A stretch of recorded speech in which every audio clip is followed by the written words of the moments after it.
it be salted? Where's it going to get the flavor from? It is thenceforth good for nothing. So if you're teaching something contrary to what the Most High wants you to teach, you lost your salt. You lost your flavor, so to speak. So what is the Most High going to do? He's going to cast you out. All right? It said, it is thenceforth good for nothing but to be cast out and to be trodden on the foot of men. Because all these false philosophies out here, this black consciousness stuff and this Christianity nonsense and all this other stuff, people are gonna reject it, man. Then they're gonna come to the truth, which is Israel. But then when you come to Israel, you have levels to the nation of Israel, man. You got different groups out there. We are the number one group. That's why all them other groups hate us, man. Okay? Yeah, that's right. You got something possible? Go ahead. That's it. All right. Yeah, so that's the bottom line. And then all these different nations, they talk shit about Jake, but guess what? They make their money from Jake. They get their styles from Jake, Even when you watch the news or different commercials, the sayings that they use in these commercials, they're sayings that Jake used to say back in the days. But they always talk about how Jakes are animals, they're this, they're that, the other. But you steal all the virtues of these people you call a nobody. Yeah, that's right. This goes back to what Elder Apostle Tal said about the truth. The book of 2 Corinthians 13 and 8. For we can do nothing against the truth, but for the truth. So at the end of the day, truth is going to prevail. That's it. All right, and that knocks you out, you black consciousness monkeys. Because you ain't coming with truth. You're coming with a lot of psychobabble. That's what you're coming with. That's going to be pushed out the way, and the truth is going to come with that left hook and pow! Okay, take you out the box, man. Take you out the frame. Truth is going to kick your ass, and you can't do nothing. You can't do nothing against the truth, but before the truth. That's it. All right. Yeah, that's why nowadays, or it's been coming out, that all this history that was taught, that was supposedly white man's history, the whitewashing of it, is all coming out now that it was black people that were ruling in those different regions, or people of color, should I say. That's right. And if we were so insignificant, why the black consciousness movement, why they always mentioning the Israelites? Why they always want to have a debate with the Israelites? I don't care whatever Israelite group that's out there, but they're interested in the Israelites. They want to use the Israelites in their thing. Why? Because we're not insignificant. It says, this is from the Zondervan Roots, which we read this periodically. It says ham. Now the word ham means hot, right? It's from the Hebrew or the Lashon Kodash or the Aramaic. All right, we're gonna show you that the Aramaic is nothing but Hebrew. All right, which means hot. The word is come. All right, that's why these black consciousness guys, when they go back to the so-called black Africans, they all say what? That those are Kemites, or they come from Kem. Why do they say Kem? Because they're saying the actual name of Ham, the son, the youngest son of Noah. He was the middle boy of Noah, which is was Nawak, which means comfort or comforter. All right. All people that you see today that walk up in there, whether it's the East Indian, the so-called Chinese, Arab, a so-called African, so-called white man, all these different people that you see of these different countries and these different ethnicities go back to who? They go back to either one of three people: Ham, Sham, or Yapat. All right? Which they came from Nawak, which is Noah. Because that's why you can't go no further back than come. Because if you go past that, you would have to go you have to talk about Noah or Nawak. Noah. I'm gonna read this here.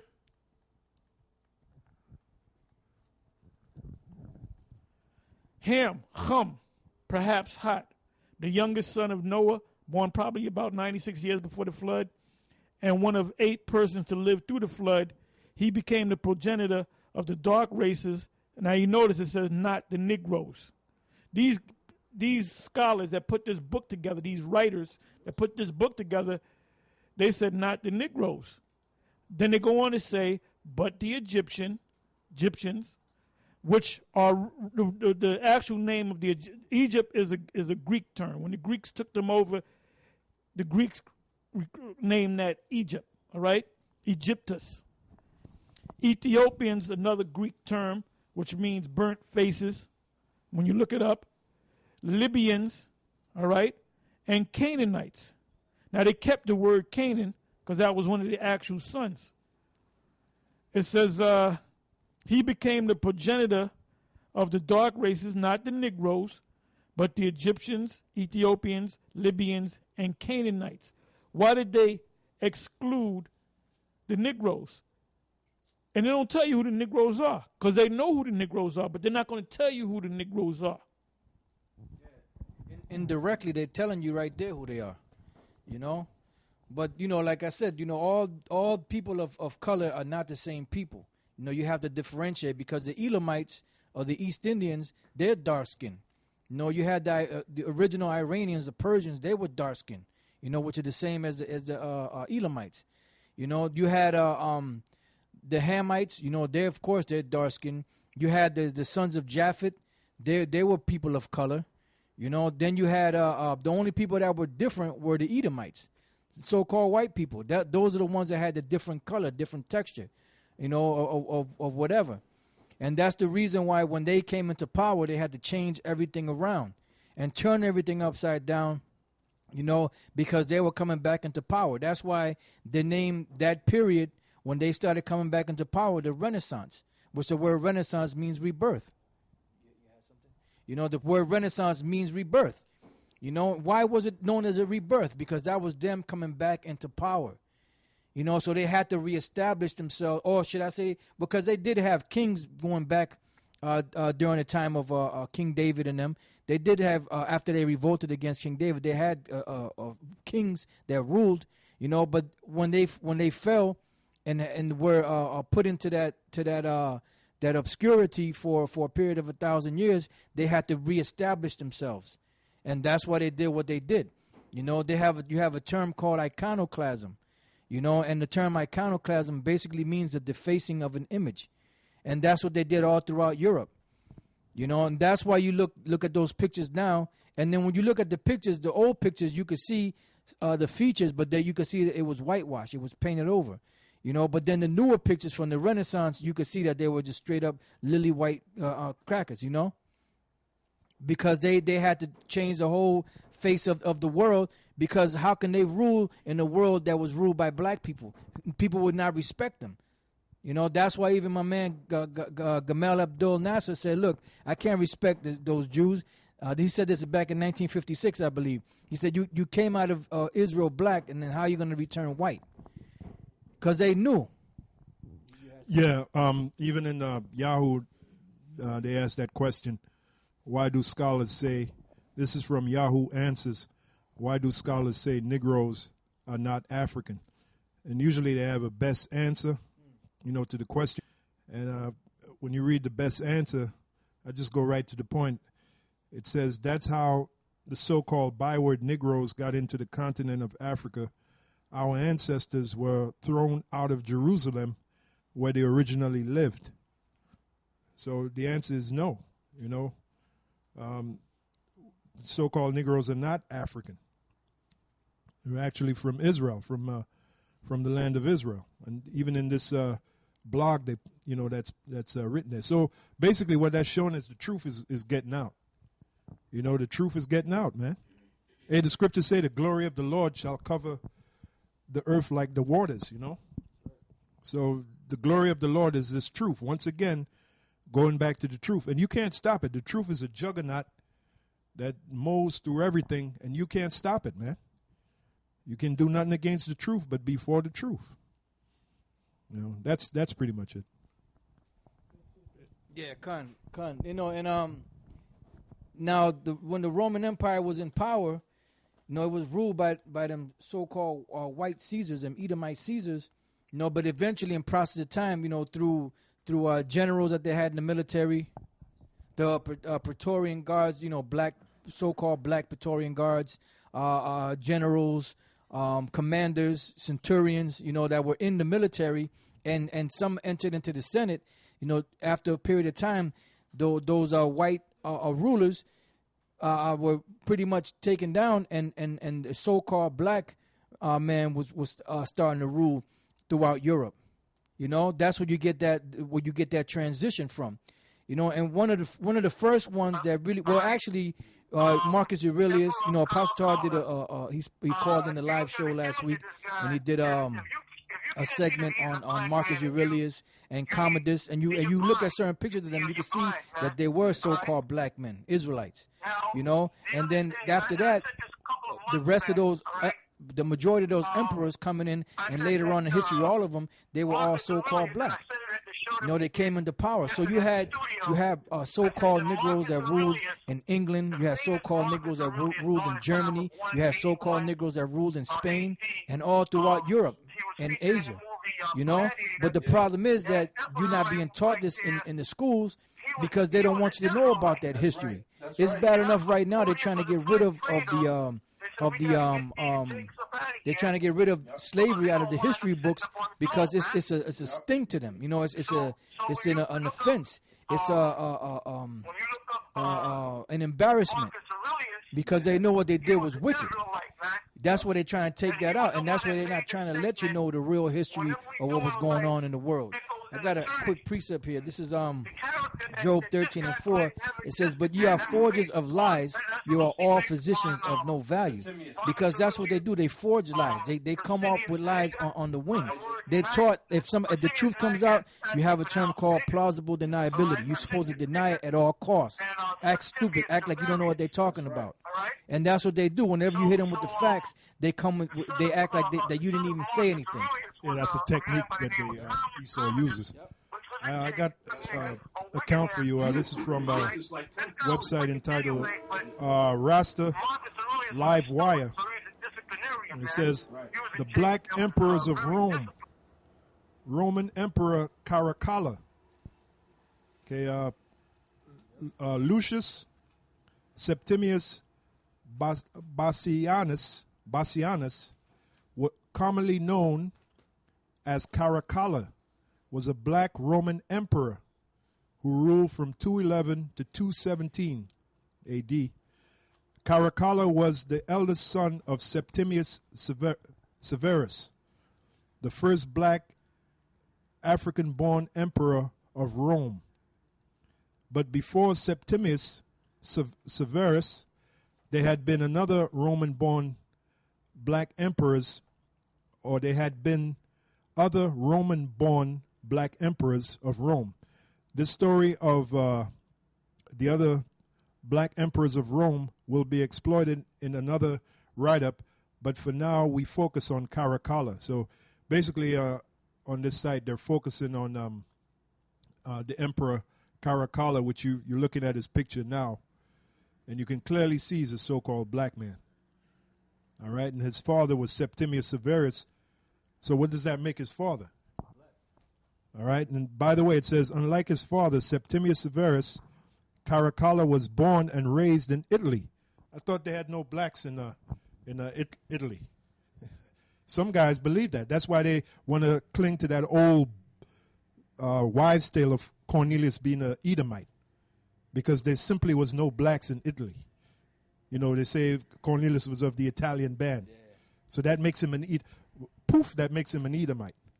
But here we're reading about Caracalla, and he was born in Italy, which means his father, Septimius Severus, traveled to Italy, was in Italy.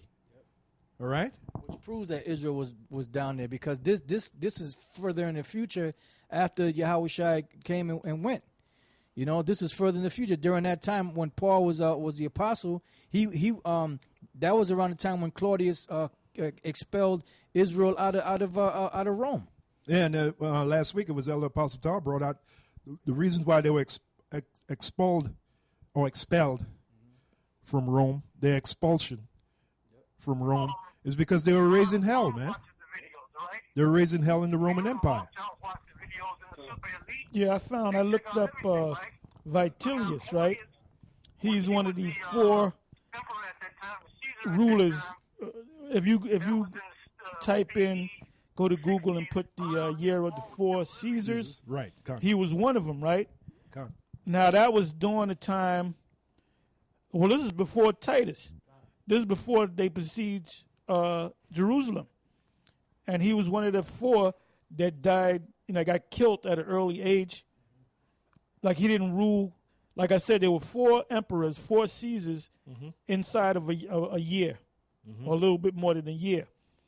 So, like I said, when you type in the year of the four Caesars, it'll mention this guy. And like I said, this is around about the time of 70 A.D., a little before 70 A.D., okay? Had to be around 68 A.D., if you look it up. I believe that was the year. Now bring this mic over here. Yeah, you're going to find out a lot of stuff you've been taught is a whole bunch of crap. Lies, man, lies. Bunch of lies. That's why we got to come with the truth. It's truth time. There you go. That's Vitellius. Now you notice his nose is chopped off. Right. And you can see his face. He looked like a bunch of Negroes I know. Yeah. He looked like somebody in the camp that I know. He looked like the kind of nigga that always show up to a barbecue party. Yep, that's right. That's right. You see, notice how and then they say when you research this, they said this is the authentic bust of Vitellius, because what Esau did was he had made other busts and Edomized them, man. Okay? Yeah. That just shows you, man. Even back then, during the time of because remember we spoke about Tiberius Julius Alexander. He was an Israelite that was a general in the Roman army. So you had Caesars in there for a very short period of time at that time that were ruling. Hey, he came with that flavor. We talked about the savor. We talked about the salt. We talked about Israelites having that flavor. He came with the flavor to win the battles for Alexander the Creep. Because why? Because he was an Israelite. And he was a so-called black man. Going back to what I'm reading here about Caracalla. Unlike his father Septimius Severus, Caracalla was born and raised in Italy, which means he spoke Italian, all right? Which back then was Latin, because that's what Italian is. Italian, Portuguese, French, Spanish, they're really all derived from Latin. They're the so-called Romantic languages, all right? Let's see if there's any more on that. Yeah. After the death of his father, Septimius Severus, he ruled jointly with his younger brother, Geta. So if Caracalla was a so-called black man, what was his younger brother? His younger brother, Geta, until the latter's death in 211. I got another picture, right? Two pictures to show you. And this is from the book Imperial Rome. Well, it says great ages of man, Imperial Rome. Hold that to my mouth. Here you got a list of the Caesars, right?